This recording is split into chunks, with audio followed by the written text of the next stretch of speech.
لله جميعا والحمد لله رب العالمين. اهلا وسهلا ومرحبا بكم جميعا. حيا الله هذه الوجوه الطيبه النيره. اهلا وسهلا ومرحبا بكم تكرارا ومرارا. اسعدتمونا والله، شرفتمونا جميعكم. اسال الله عز وجل ان نقوم بواجبكم في كل زمن ومكان في الافراح. أسأل الله أن يعمر بيوتنا وبيوتكم بالإيمان والسعادة والسرور والحضور. شكر الله سعيكم جميعا.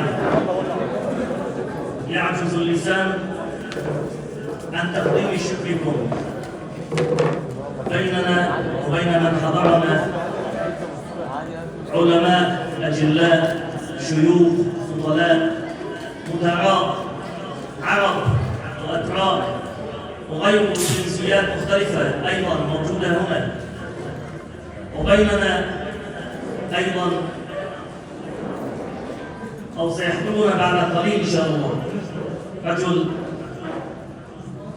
يمني الأصل مكي الإقامة، والآن استقر بيننا لتكون إسطنبول مقرا له، نورا لمن يخدمه، من يؤنسه ومن يجالسه.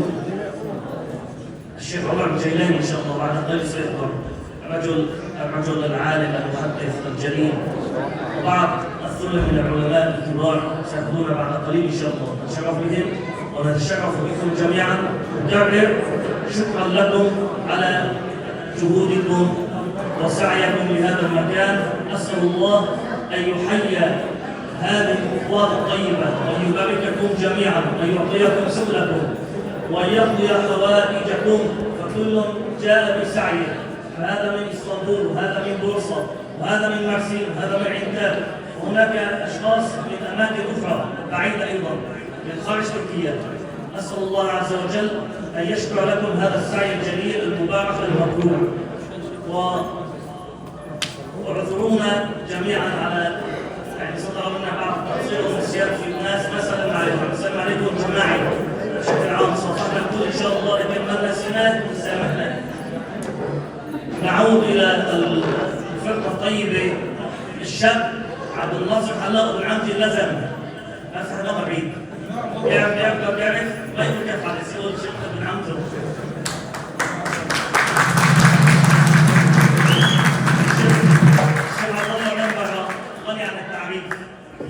الشباب الحلوة الطيبة، بارك الله بكم. هذه الأنامل الطيبة، وما ذنب هذا الطبل حتى يأتوا الطبل